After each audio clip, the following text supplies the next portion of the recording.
Members of the National Assembly of St. Kitts and Nevis, in a 5th July sitting of Parliament, passed into law the Limited Partnership Amendment Bill 2024.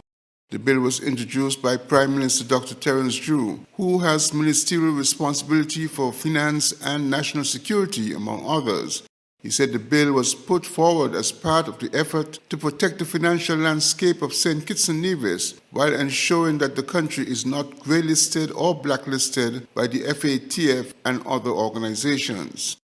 Commenting on the bill, the Prime Minister explained the necessity of bringing the limited partnership legislation into compliance with FATF and CFATF recommendations. The objective is to ensure that known criminals and those who are involved in money laundering, financing of acts of terrorism, or persons behind the financing of weapons of mass destruction are not allowed to control these bodies, Madam Deputy Speaker.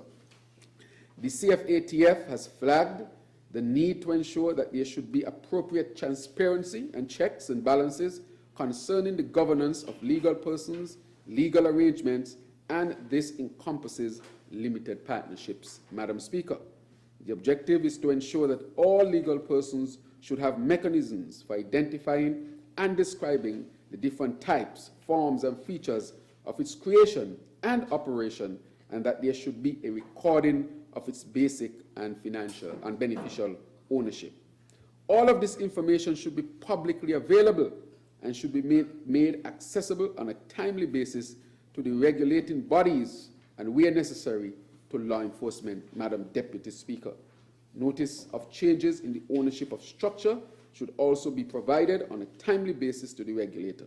Where a legal person is not in compliance with these requirements, there should be adequate, dissuasive, and appropriate sanctions against that legal person. Attorney General Garth Wilkins spoke on the amendments that alter the original act, as well as commented on what it means for the country.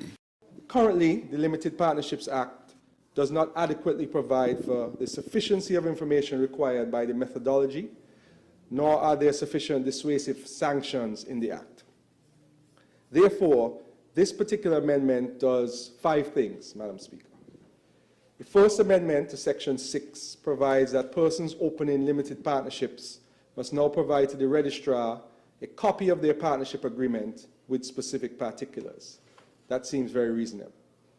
The second amendment to Section 8 increases the penalty for partners who do not comply with the provisions regarding amendments to declarations, such that every general partner who is in default commits an offense and is liable to a fine not exceeding 75,000 EC dollars, and in the case of a continuing offense, to a further fine not exceeding 250 EC dollars for each day in which the offense continues. Madam Speaker, that is just really to ensure that the partners of limited partnerships comply with the provisions of the Act. The third amendment to Section 21 specifies that notice of change of address of limited partnerships must be provided within 21 days, and other tightening adjustments of the compliance with other sections of the Act. The fourth amendment, Madam Speaker, to Section 22 increases the penalty for partners who fail to file their annual statements, such that every general partner who is in default receives a penalty and is deterred from not filing their annual statements. And the last amendment, Madam Speaker, to Section 70 increases the fine for any false or misleading statements in any documents required to be filed under the Act to a maximum of 150,000 EC dollars. So, Madam Speaker, it is very simple.